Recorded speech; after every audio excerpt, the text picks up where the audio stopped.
Today, President Donald Trump's first physical since he was elected president has been released. And it confirms what we can all clearly see. According to Trump's physician, Dr. Ronnie Jackson, our commander-in-chief, is in excellent health.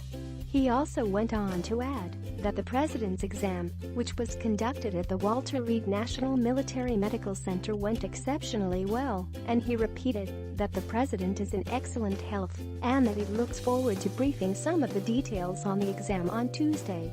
Jackson is expected to speak to reporters on the results of the exam during Tuesday's press briefing.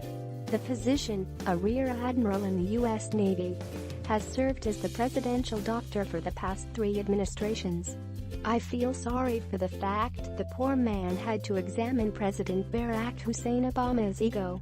President Trump, who is 71 and is the oldest person ever to be elected president of the United States, has made public his affinity for fast food and disdain for exercise outside of golf.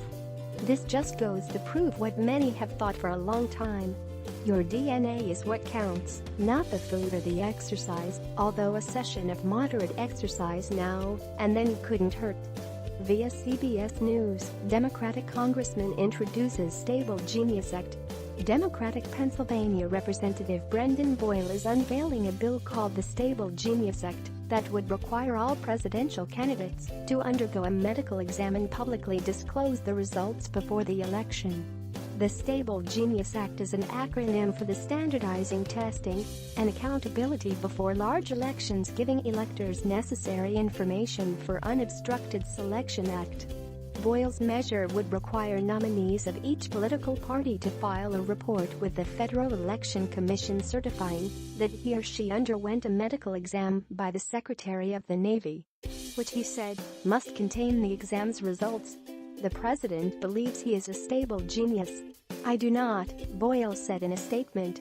Before voting for the highest office in the land, Americans have a right to know whether an individual has the physical and mental fitness to serve as president of the United States.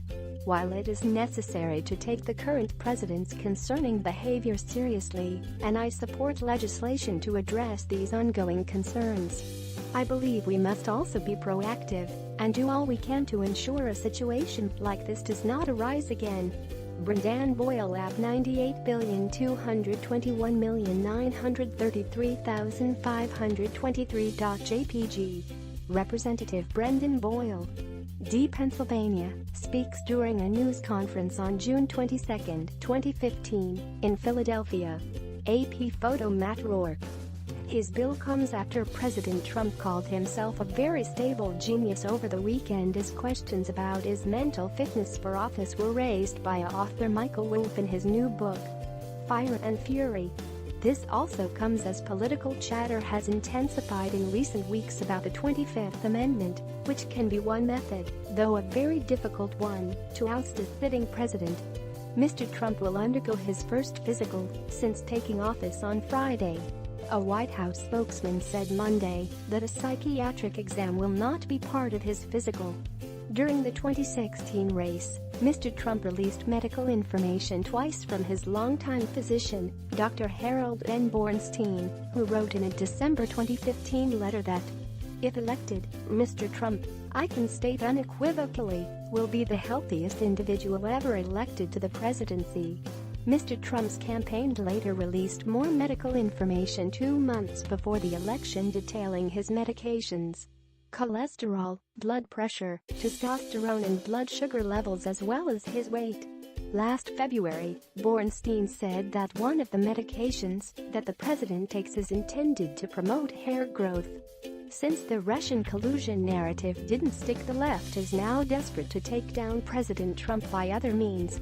No one has ever presented a law to make Congress take any mental evaluations tests, or drug tests for that matter. I am sure many of our elected officials wouldn't pass either test, but President Trump is the unstable one, because he is actually on the side of the American people. How dare he? Doesn't he know that all that matters is to keep the gravy train in the DC swamp going? Friday's exam does not include a mental assessment.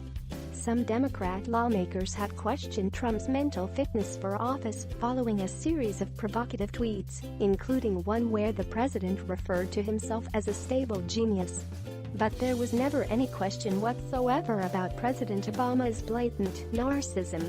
The same one who thought too much of himself, that he actually thought the world would love the US again, just because of the mere fact that through white guilt he was elected president. Please share if you support President Donald J. Trump. Tell